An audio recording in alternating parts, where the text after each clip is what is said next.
깊이 생각하라. 그리고 크게 사고하라. 인간은 대체로 눈에 보이는 것과 이미 쓰임새가 증명되었거나 필요하다고 여겨지는 것에만 매달리는 경향이 있다. 그래서 정작 혁신적인 관점을 제시하거나 미래에 엄청난 의미를 지니게 될 깨달음이나 발견을 이뤄낸 사상가나 예술가, 발명가, 성학자들은 동시대에 충분한 관심을 받지 못하고 오해받거나 외면당하기도 한다. 그러나 이러한 새로운 것이야말로 인간이 끊임없이 진화해 나가는 동력이 된다. 다음은 새로운 것이 탄생하고 퍼져나가며 결국 인간의 삶과 세상을 변화시키는 과정, 그리고 그 속에서 개별 인간과 사회가 마주하는 여러 모습들에 대한 고찰이다. 새로움은 전 세계적 창조 과정의 일부이며 진화의 불씨가 된다. 세상은 끊임없이 창조라는 움직임 속에 있다. 그리고 이 창조의 본질은 곧 진화다. 진화는 단순히 생물학적 측면만을 말하지 않는다. 인류의 문화, 예술, 기술, 그리고 정신적 토대까지도 단계적으로 발전해가는 거대한 흐름을 포함한다. 진화라는 거대한 움직임 속에서 새로운 것은 놀라운 변화를 일으키는 불씨 역할을 한다. 인간은 기존의 것에서 영감을 받아 혹은 전혀 새로운 영역에서 창조적 통찰을 얻어 새로운 무언가를 만들어낸다. 그것은 과거에 없던 방식을 도입하거나 기존의 개념에 새로운 형식을 입히는 식으로 이루어진다. 이런 창조적 돌파가 곧 인간이 진화해온 과정의 축이 되었다. 인류가 수많은 도전과 실험을 반복하며 그 모습을 계속 바꿔온 것은 바로 이 새로운 것에 대한 끊임없는 열망과 수용, 그리고 재해석 덕분이다. 기존의 체계가 아직 완성되지 않았기에 새로움이 틈을 타 존재를 드러낸다. 인간 사회가 만들어 놓은 질서와 규범은 완벽함을 지향하지만 사실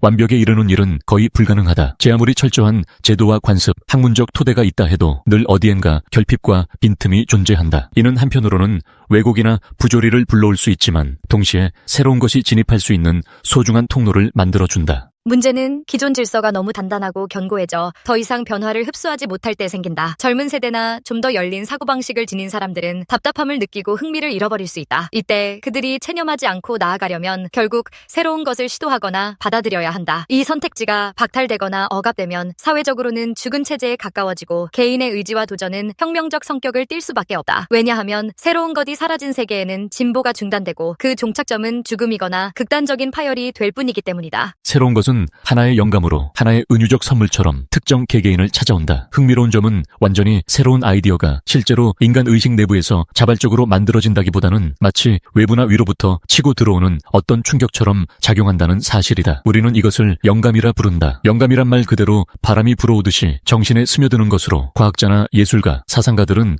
흔히 어느 날 갑자기 떠오른 생각이나 떠오른 이미지로부터 혁신적 발상을 얻게 되었다고 말한다. 그 흥미로운 점은 완전히 독립된 여러 사람이 거의 동시에 같은 생각을 하거나 혹은 시간적으로 간격을 두고 서로 전혀 모르던 상태에서 같은 발명을 해내는 사례가 역사 속에서 계속해서 관찰된다는 것이다. 이는 단순한 우연이라기보다는 인류 정신 전체가 같은 흐름 속에서 진화하기 때문은 아닐까. 새로움은 특정인에게 속박된 사유가 아니라 어떤 거대한 의식의 흐름이 다양한 창구를 통해 발현되는 결과로 보이기도 한다. 새로움은 그저 꿈꾸고 기대하고 예감하고 발견하고 고안할 수 있을 뿐 강제할 수 없다. 꿈꾸는 행위는 인간이 가진 가장 위대한 능력 중 하나다. 가령 하늘을 나는 일은 태고부터 사람들이 꿈꾸던 것이었다. 하늘을 나는 새를 보며 신화 속 다이달로스와 이카로스 이야기를 상상해낸 것은 인류가 고대부터 비행을 갈망했다는 상징적 증거다. 하지만 이러한 갈망이 어느 순간 그대로 현실의 발명으로 이어지는 것은 아니다. 아무리 오랜 시간을 들여 머리를 굴리고 애써도 영감이 주어지지 않으면 발전은 요원할 수 있다. 그렇다고 해서 모든 상황에서 완전히 새로운 것이 반드시 필요한 것은 아니다. 때로는 익숙한 것을 꾸준히 다듬고 수정 개선하는 것으로도 충분히 발전이 가능하다. 문제는 언제 정말로 새로운 생각과 발명을 적극적으로 필요로 하느냐, 그리고 그 순간이 왔을 때 어떻게 그것을 현실로 끌어올 것인가에 달려있다. 누군가가 앞서 발견한 새로움이 소멸됐다가 다른 사람을 통해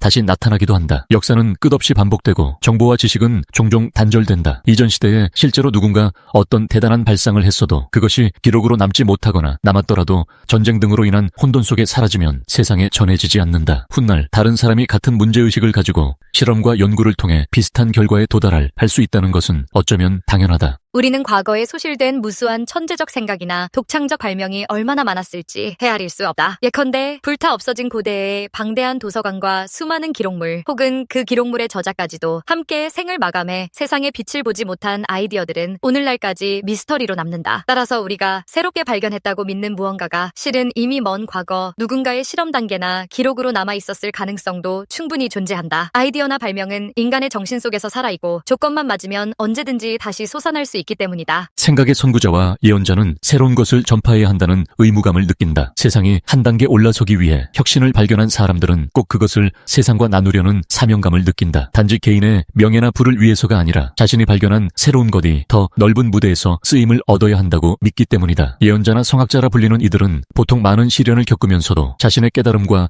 창조물을 공유해야 한다는 책임감을 버리지 않는다. 이들이 고집스럽게 보일 수밖에 없는 이유도 여기에 있다. 새로운 것은 결코 특정 개인의 전유물이 아니며 함께 나누지 않으면 결국 사장되고 만다. 그들은 이 점을 분명히 인식하고 있기 때문에 많은 희생과 비난을 감수하면서도 자신의 생각과 발견을 세상에 내놓는다. 이는 일종의 윤리적, 사회적 책임이기도 하다. 동시대인들은 대부분 새로운 것을 곧바로 환영하지 않는다. 인간은 익숙함의 편안함을 느끼고 예측 가능한 질서를 선호한다. 따라서 진정으로 새로운 것이 등장하면 대체로 거부감을 표하게 된다. 인간의 입장에서 보았을 때 전혀 예상치 못했던 것은 쓸모없다거나 이상하다는 식으로 비춰지기 쉽다. 역사적으로 놀라운 발명을 한 이들이 동시대에는 광인이나 이단자로 몰린 사례는 부지기수다. 즉시 환영받는 새로운 것이라는 것은 실제로 그리 새롭지 않은 것. 다시 말해 이미 존재하는 사고체계나 기술의 개선판이었을 가능성이 크다. 대부분의 사람들은 자기 주변에 이미 편리해진 체제를 당장 흔들고 싶어 하지 않는다. 그렇기에 극적인 혁신보다는 안정적인 개선이나 확장을 선호한다. 진정한 혁신가는 자신의 확신을 전하려 하지만 때로는 탄압받고 침묵을 강요당한다. 새로운 발상이 인간 내면이 아니라 외부에서 덮쳐온다고 할 정도로 낯설고 충격적이라면 이를 받아들이지 못하는 다수의 사회적 정치적 기득권층은 본능적으로 이를 거부하거나 억압하려 든다. 혁신적 예술가나 사상가가 종종 탄압의 대상이 되는 이유가 여기에 있다. 완전히 새로운 아이디어는 기존 체제와 사고방식을 통째로 흔들 가능성이 있기 때문이다. 이러한 긴장 관계에서 혁신가는 침묵을 강요받거나 극단적인 경우 사회로부터 추방되거나 생명을 위협받기도 한다. 그러나 역설적으로 그렇게까지 공격받을 정도로 낯설고 위험하다고 여겨지는 것이야말로 그 발상이 얼마나 강력한 영향을 끼칠 수 있는가를 증명하는 것이기도 하다. 새로운 생각은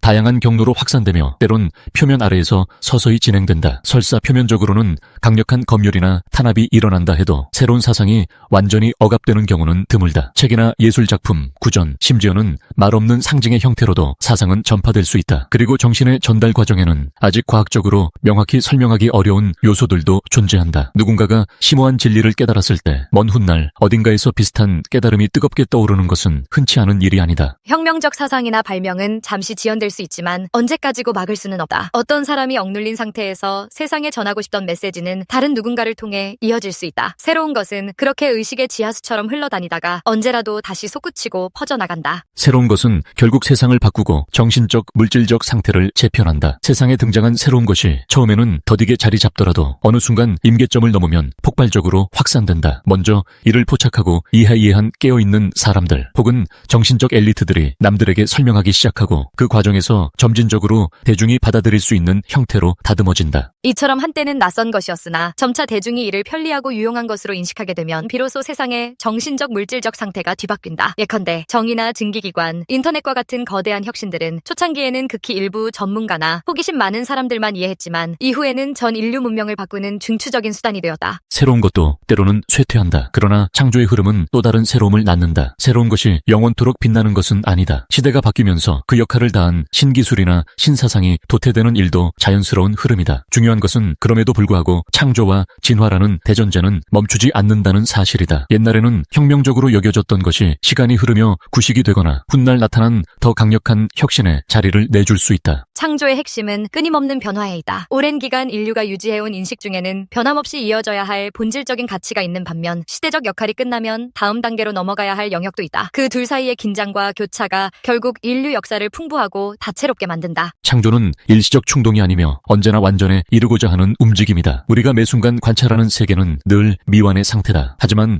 창조 과정 자체는 늘 지금 이 순간에 충실하며 각각의 순간이 가지고 있는 고유한 완전성을 추구한다. 이를테면 지금 우리가 맞닥뜨린 문제에 대한 최고의 해법이라 여겨지는 것이 내일이면 낡은 것이 될 수도 있지만 적어도 오늘은 그것이 가장 완결된 해답일 수 있다. 그러나 문제는 사람들이 생각하기를 피한다는 점이다. 버나드 쇼가 1년에 두세 번 이상 생각하는 사람은 매우 드물다. 나는 한 주에 한두 번 생각함으로써 국제적인 명성을 얻었다 라고 말했을 만큼 인간은 심도 있는 사고를 번거로워한다. 많은 이들이 조용한 사유나 사색을 멀리하고 소음과 오락으로 시간을 보내려 한다. 인간은 생각을 피하기 위해서라면 무슨 일이든 한다 라는 영미권 격언도 바로 이러한 성향을 꼬집는다. 하지만 역설적이게도 지금을 온전히 사유하고 받아들이지 않는 한 새로운 것도 결코 눈앞에 드러나지 나타나지 않는다. 새로운 것은 우리가 직접적으로 구하거나 강제하여 얻을 수 있는 보물이 아니다. 꾸준한 생각과 관찰, 그리고 탁월한 영감의 순간이 겹쳐질 때 비로소 실체가 드러난다. 그리고 그것이 세상에 알려져 큰 변혁을 일으키기까지는 많은 시간이 걸릴 수도 혹은